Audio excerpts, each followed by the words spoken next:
Hello folks, we're here on a bright sunny day.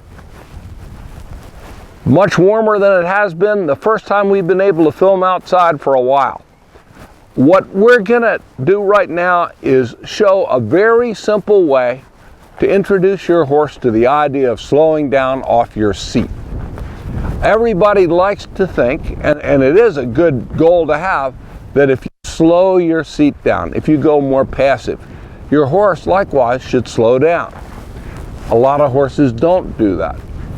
Part of the problem is they're already slowed down. This horse right now, if I slow down off my seat, as lazy as he likes to walk, he would probably be going backward in a heartbeat. So what I like to do, and I've done this with a variety of horses over time, is to use the extended walk. Like you can see, this horse is walking like he belongs, you know, in the dance hall of the dead. He's just kind of walking along like he's on his last legs. Well, as I round the corner here, I'm going to ask him to extend his walk.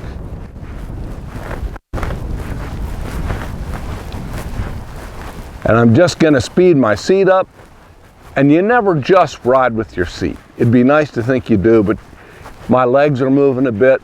But that encourages him to step up and go somewhere.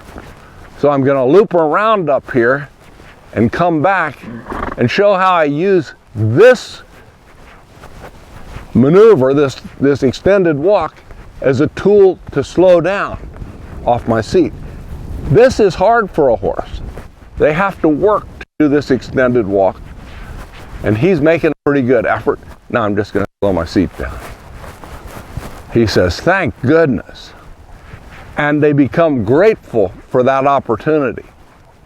Now, to do this in a meaningful way, you have to have some tools in place.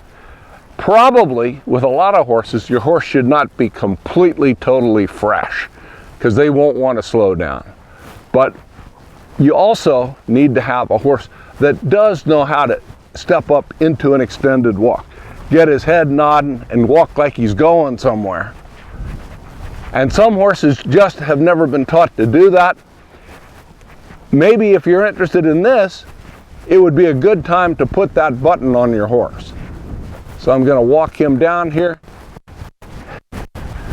see if I can get him working a little hard. I don't want him to trot, but I want him to walk pretty hard, and then just relax. Now I'll show you a little cheat. I hesitate to show people this though, because it can be abused or misused so easily. If you've got a horse that really just is paying no attention to your seat, I'll sink down and then I'll keep going. I'll put my legs out in front and I'll bump him back, bump him back. Now they have to have an idea what that means, but that just accentuates that when your seat goes still, when you quit riding, like I'm going to do that here, not over accentuate, but just see, and he's already thinking back up. Now, that can be a wreck. But if you have a horse that's really blowing through your hands and your seat, sometimes backing them up, particularly using your legs and your seat to back up, can fix that. So that's a useful thing to have on your horse, and it carries over pretty well to a trot. This horse hadn't really had much work on that, but I'm just going to pick up a little faster trot and try to do this with some slack in the reins. So he's trotting along there, and I'm just going to relax.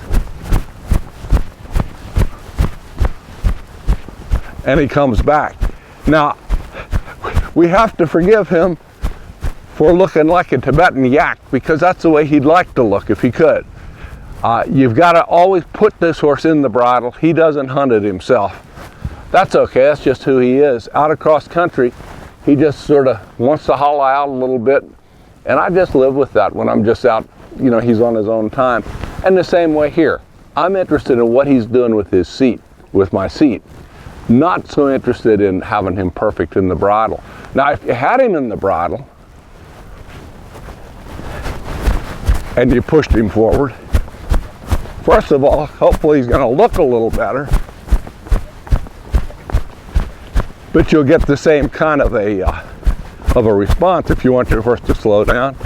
You slow your seat, and you just have to be careful they don't stop on you, because you do have them contained a bit with the bridle. So that's all there is to it. It takes some repetition.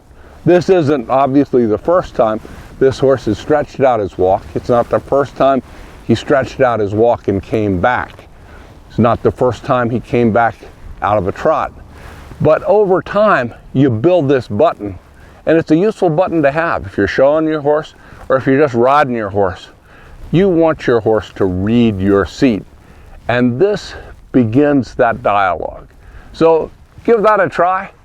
The one thing, with the exception of maybe being too aggressive if you're backing your horse off, nothing in this exercise will do you any harm. At worst, it won't work. Well, that's like a medication that, well, you take it, it helps, or it doesn't help. If it helps, great. Let me know how it goes.